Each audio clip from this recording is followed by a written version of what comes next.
We're continuing our conversation with Don Huffines about challenging Governor Greg Abbott in 2022. And Don, you're not the only Republican who's jumped into the race, and there are others considering it too. So what do you make of the competition just within the party? Well, I think it just shows what weak leadership we have right now as governor. I mean, unfortunately, that people feel like we must get a change. And there's a lot of things I could be doing in my life right now, but I'm running for governor because the job's just not getting done, and we can do so much better. And Texas, everything. Here's what I like to say: is that everything is possible in Texas. We need to get our swagger back. And when people say to me, "Hey, Huffines, do you know we'd be the only state without property tax?" I say, "Yes." That's what I want. I want Texas to be first in everything we do. With the unimaginable prosperity that alone will create. There are studies that show that'll make up to $85 to $100 billion in net worth overnight when we get that done. Maybe over 100 million. I mean, we've got to set Texas on the path so it's the lighthouse for liberty and freedom, and it's going to blind the communists and the socialists from New York to San Francisco. And when I say that, I mean it, because we want everyone to see that we believe in the power of the individual, economic liberty, our personal liberty.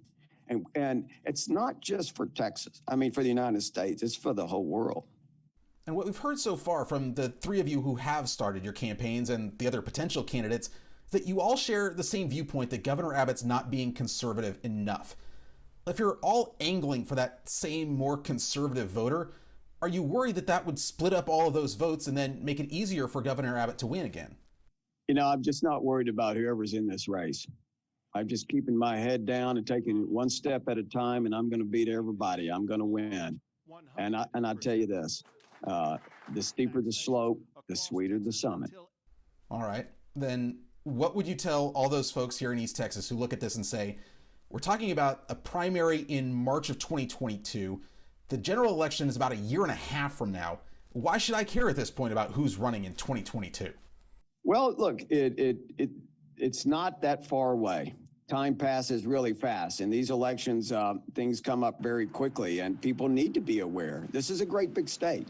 You know, almost 30 million people here, and it takes a while to get the message out across the state about what kind of leadership we really have right now. And we've got a governor that's a political windsock, a professional politician.